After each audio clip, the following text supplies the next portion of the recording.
ಬಲೆ ಶಂಕರ, ಏನು ನೋಡುತ್ತಿರುವೆ? ತಂದೆ, ಈ ಯಜ್ಞಕುಂಡದಲ್ಲಿ ಯತಿಗಳು ಕಾಣಿಸುತ್ತಿದ್ದಾರೆ. ಎಲ್ಲಿ? ಅಲ್ಲಿ ಏನೂ ಇಲ್ಲವಲ್ಲ. ನನಗೆ ಕಾಣಿಸುತ್ತಿದ್ದಾರೆ.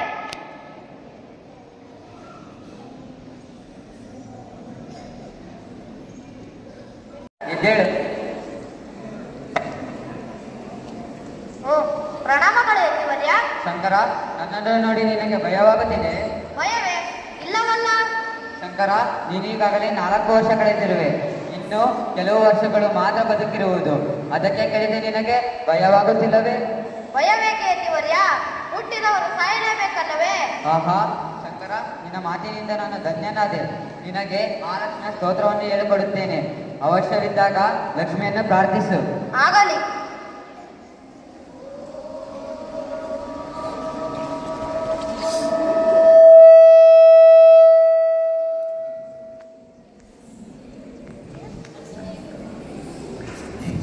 ಐದನೇ ವಯಸ್ಸಿನಲ್ಲಿ ಶಂಕರರು ಉಪನಯನ ದೀಕ್ಷೆಯನ್ನು ಪಡೆಯುತ್ತಾರೆ.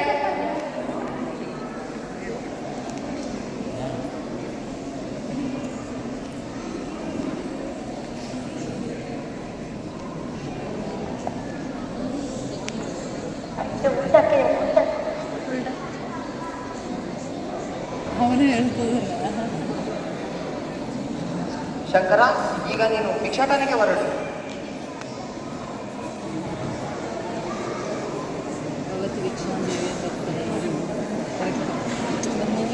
ಭವತಿ ಭಿಕ್ಷಾಂ ದೇಹಿ,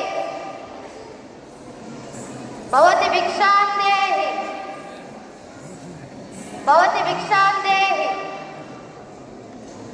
ಅಪ್ಪ, ನನ್ನ ಬಳಿ ಏನೂ ಇಲ್ಲ. ಮುಂದಿನ ಮನೆಗೆ ಹೋಗು.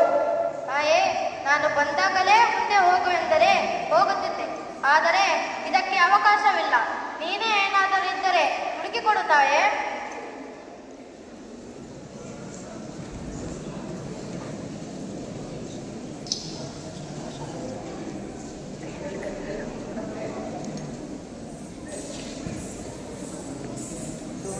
ಲಕ್ಷ್ಮೀ ಪದ್ಮಾಲಯ ಪದ್ಮ ಕಮಲ ಶ್ರೀ ಹರಿಪ್ರಿಯ ಇಂದಿರಾ ಲೋಕಮಾತಾ ರಮಾ.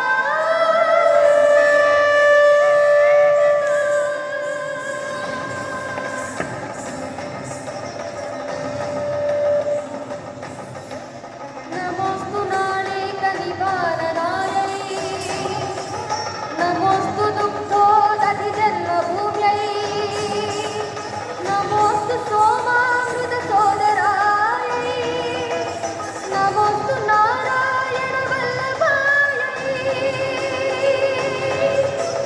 नमोस्तु देव्यै भृगुनन्दनायै, नमोस्तु विष्णुरुणसिद्धिदायै, नमोस्तु लक्ष्मै कमलालयायै, नमोस्तु दामोदरवल्लभायै.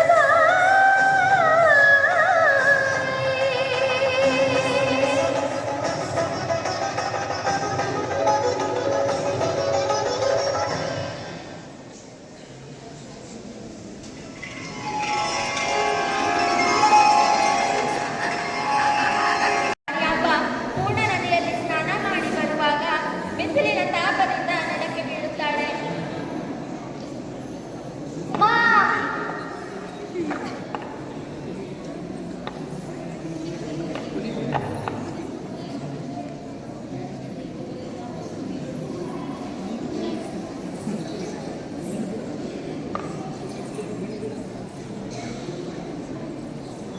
ತಾಯೇ ಭಾಗೀರಥಿ, ನನ್ನ ತಾಯಿ ಮಹಾನ್ ಶಿವಭಕ್ತೆ ಹಾಗೂ ವೃತ್ತಿ. ಅವಳಿಗೆ ಅನುಕೂಲವಾಗುವಂತೆ ನೀನು ನಮ್ಮ ಮನೆ ಪಕ್ಕದಲ್ಲಿಯೇ ಹರಿಯಬೇಕೆಂದು ಬೇಡಿಕೊಳ್ಳುತ್ತಿದ್ದೇನೆ.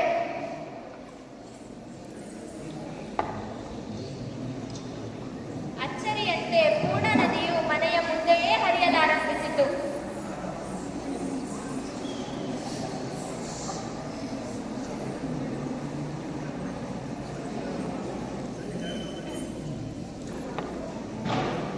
ಅಂದು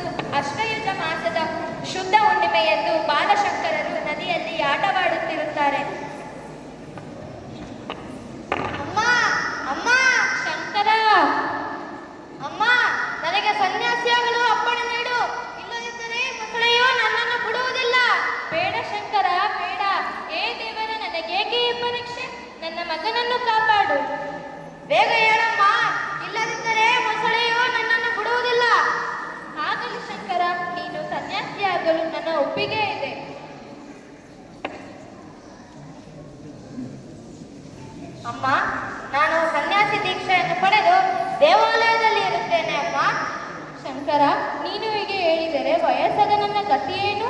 ಯಾರು ನನಗೆ ಸದ್ಗತಿಯನ್ನು ನೀಡುತ್ತಾರೆ? ಅಮ್ಮ, ಶ್ರೀಕೃಷ್ಣನ ಸಂದೇಶದಂತೆ ತನಗೆ ತಾನೇ ಬಂಧುವು, ತನಗೆ ತಾನೇ ಶತ್ರುವು ಅಂದ ಮೇಲೆ ತಾನು ಮಾಡಿದ ಧರ್ಮವು ತನ್ನನ್ನು ಕಾಪಾಡುವುದೇ ವಿನಃ ಯಾರಿಂದಲೂ ಸದ್ಗತಿ ಉಂಟಾಗುವುದಿಲ್ಲ. ಅಮ್ಮ, ಆಗಲಿ ಶಂಕರ, ನಿನ್ನ ಅಭಿಪ್ರಾಯದಂತೆ ಆಗಲಿ.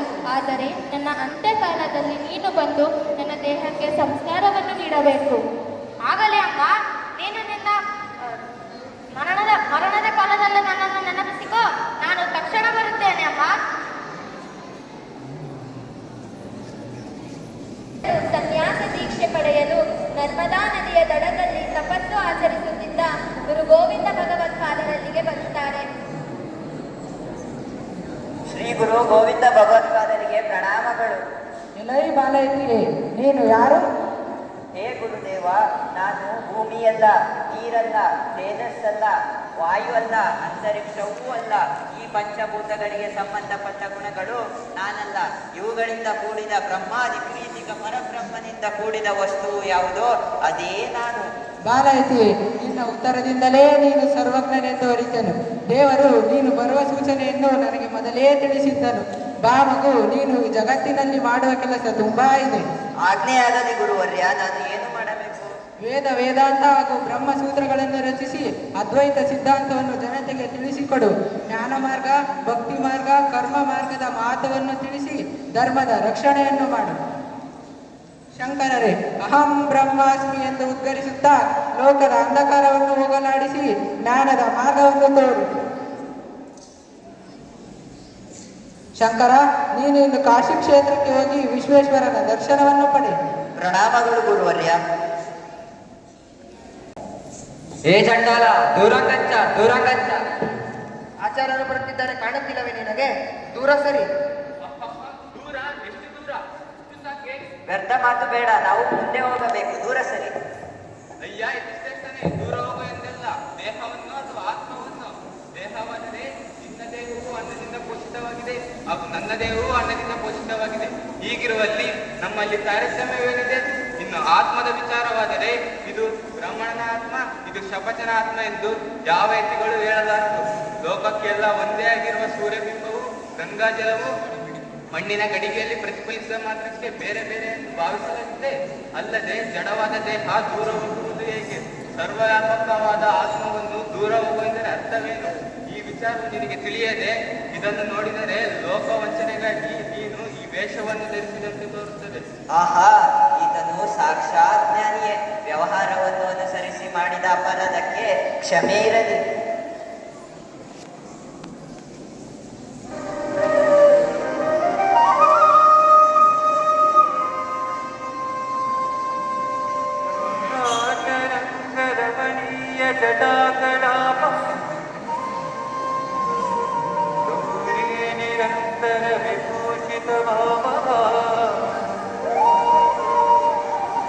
ನಾರಾಯಣ ಪ್ರಿಯಮನಂಗ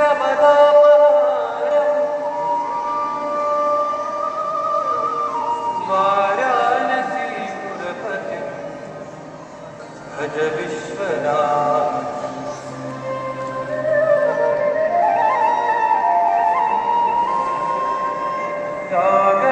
ರಾಗಾದಿದೋಷರಹಿತಂ ಸ್ವಜನಾನುರಾಗಂ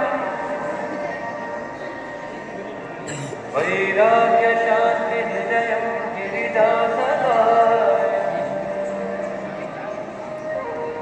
ಮಾಧುರ್ಯ ಧೈರ್ಯ ಸುಖಗಂ ಕರುಣಾಭಿರಾಮಂ ವಾರಾಣಸಿ ಪುರಪತಿ ಭಜ ವಿಶ್ವನಾಥ.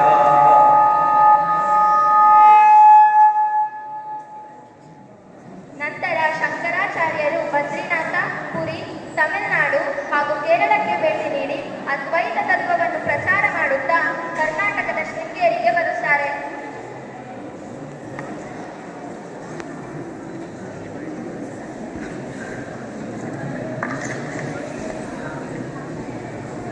ಮಾತೆಯೇ, ಇಲ್ಲಿಗೆ ಬರುವ ಭಕ್ತಾದಿಗರಿಗೆ ವಿದ್ಯೆ, ಬುದ್ಧಿ, ಜ್ಞಾನವನ್ನು ದಯಪಾಲಿಸಿ ಧರ್ಮವನ್ನು ರಕ್ಷಿಸು.